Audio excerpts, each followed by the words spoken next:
Le plongeur a soudainement fait une découverte étrange. Un jeune baleineau était pris au piège dans des déchets marins, conscient que l'animal devait souffrir terriblement.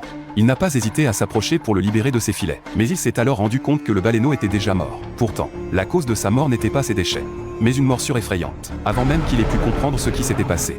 Plusieurs requins ont soudainement surgi, mais curieusement, il s'agissait uniquement de femelles. Les requins gris ne chassent généralement pas en groupe. Pourquoi était-il donc apparu en si grand nombre à cet endroit, avant même que quiconque ait eu le temps de réagir?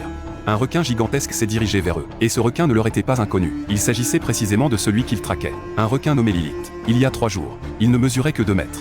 Mais il avait désormais atteint plus de 10 mètres. Cette vitesse de croissance était tout simplement anormale. Pour comprendre ce qui se passait, ils décidèrent de prélever des échantillons afin de les analyser. Ils ne se doutaient pas que cette décision allait faillir leur coûter la vie, car au moment où il enfonça le préleveur dans le corps du requin, celui-ci, effrayé, s'enfuit à toute vitesse. Au début, ils pensèrent que le requin avait simplement peur d'eux, mais à leur grande surprise, le requin est rapidement revenu à toute vitesse. Finalement, un cri de détresse provenant d'un plongeur a retenti dans les écouteurs.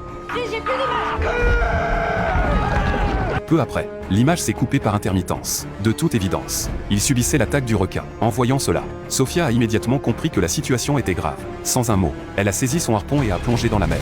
Mais la scène qui s'offrait à elle l'a laissée bouche bée. Elle a découvert que la mer était jonchée de membres arrachés, et qu'à part les déchets marins, il n'y avait pas la moindre âme. Même son petit ami avait mystérieusement disparu. Alors que Sophia observait les environs, Lilith s'approcha lentement à la nage.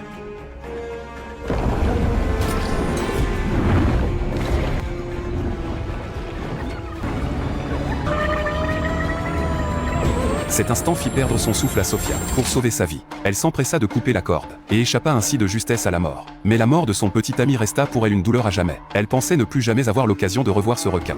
Mais contre toute attente, 3 ans plus tard, un militant d'un groupe écologiste vint soudainement la chercher, car ils ont de nouveau repéré Lilith. Mais, curieusement, elle nageait dans un cours d'eau douce. Il pensait que le requin s'était peut-être perdu. Mais Sophia n'était pas de cet avis. Elle pensait que le requin avait sûrement un but en venant ici. Finalement, après l'avoir suivi, ils découvrirent que le requin avait nagé le long du cours d'eau jusqu'à une crypte, qui reliait tous les principaux cours d'eau de la ville, afin d'empêcher ce requin de blesser des humains. Sophia a emmené son équipe à cette crypte pendant la nuit. Mais une fois sur place, ils ont découvert qu'une foule de curieux s'était rassemblée, tous désireux de voir à quoi ressemblait ce requin. C'est alors que les membres de l'organisation écologiste sont également arrivés. Une jeune fille a sauté dans la rivière sans un mot, car elle était convaincue que le requin ne ferait pas de mal aux gens de son propre chef, sans se douter que son geste allait mettre les autres en danger. Car très vite, un petit requin s'approcha. Ses compagnons lui crièrent de revenir immédiatement. Mais la jeune fille n'y prêta pas attention. Elle trouvait même ce petit requin très mignon. L'instant d'après, la mère requin surgit soudainement. Voyant que la jeune fille ne se rendait pas compte de la gravité de la situation, un membre de l'équipe plongea précipitamment dans l'eau pour la sauver. Mais ce geste fit se sentir menacer la mère requin. Les personnes qui ont assisté à la scène ont été prises de panique. Tout le monde s'est précipité vers la sortie comme des fous. Beaucoup ont même été bousculés et sont tombés à l'eau. Mais où pouvaient-ils bien s'enfuir ? Beaucoup ont fini par devenir le repas des requins. Certains ont certes eu la chance de survivre, mais ils se sont retrouvés handicapés. Une fois que la mère requin eut quitté son repère, ils ont découvert un petit requin blessé par accident. Ils l'ont donc ramené pour l'étudier, et ont découvert que ce petit requin était déjà enceint. En ouvrant son ventre, ils ont trouvé à l'intérieur des alevins en formation. Ils ont même découvert un organe sensoriel, qui semblait servir à s'adapter à la salinité de l'eau de mer. Cela signifiait donc que ce requin était peut-être une nouvelle espèce adaptée à l'eau douce, et qu'il s'agissait d'un être hermaphrodite. En repensant à leur entrée dans la crypte souterraine, ils se sont rendus compte qu'ils étaient probablement à la recherche d'un lieu de reproduction idéal. Ils ont alors immédiatement compris qu'une catastrophe se préparait. Car, au vu de leur vitesse de reproduction, les requins allaient bientôt envahir l'océan tout entier, afin d'éliminer ces terribles requins.